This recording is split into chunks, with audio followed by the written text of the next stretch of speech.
Welcome to Part 1 of Travel Nursing Basics, an interview preparation video focused on entry-level recruitment. We will cover 9 questions essential for those with 1 to 2 years of experience, including topics like pay, contracts, licensing, and screening. Question 1. What is a travel nurse, and how is a travel nursing assignment different from a permanent staff nursing job? A travel nurse is an RN or LPN hired on short-term contracts, typically 13 weeks, for facilities facing staff shortages.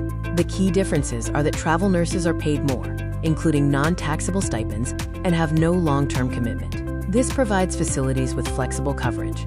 Question 2. How does travel nurse pay work? Explain the difference between taxable pay and non-taxable stipends. The taxable base is your hourly rate subject to federal and state taxes. Non-taxable per diem includes meal, incidental, and housing stipends, which are not taxed if the nurse has a valid tax home. Nurses must maintain a primary residence to keep these stipends tax-free.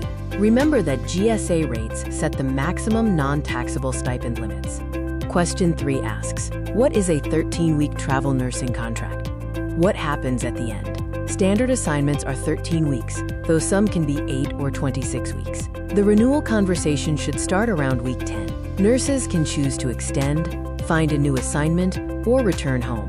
Assignments can also be canceled early by either party with a notice period, usually 2 weeks. Question 4. What are allied health professionals? Name at least 5 common allied health roles you would recruit for. Allied health professionals are clinical staff who are not doctors or nurses, but are essential to patient care. Examples include surgical tech, respiratory therapist, occupational therapist, and speech-language pathologist. Each role has its own licensing and certification body.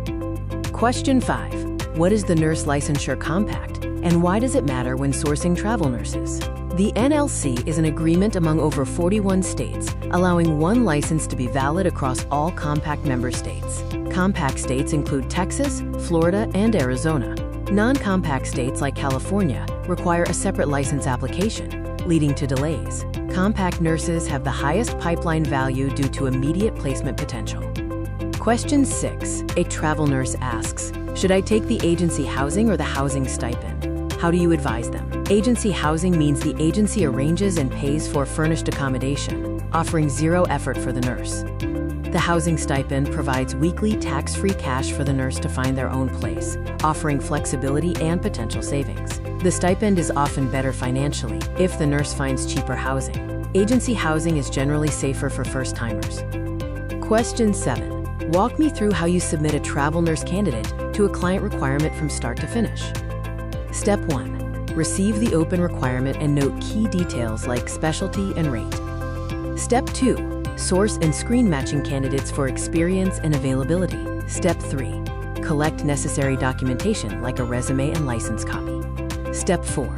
Submit the complete profile through the VMS or email within the client's SLA window. Question 8. What are the top 5 questions you ask a travel nurse on your very first screening call? Key questions include, what is your license state? To determine placement speed. How many years of experience and what is your primary specialty? To match requirements. When is your earliest available start date? To assess assignment fit. And are you open to all locations or do you have geographic preferences? To filter placement. Question 9. A travel nurse says your pay package is $3 per hour less than a competitor offer. How do you respond? Do not panic or immediately match. Ask the nurse to share the full pay breakdown for an apples-to-apples comparison. Highlight non-pay advantages like housing support and fast credentialing. If a gap is real, internally escalate to see if a small rate adjustment is possible before losing the candidate. Section 1 is now complete. You have established the foundation of travel nurse recruitment. Be sure to watch Part 2 of this video for in-depth coverage of compliance and credentialing.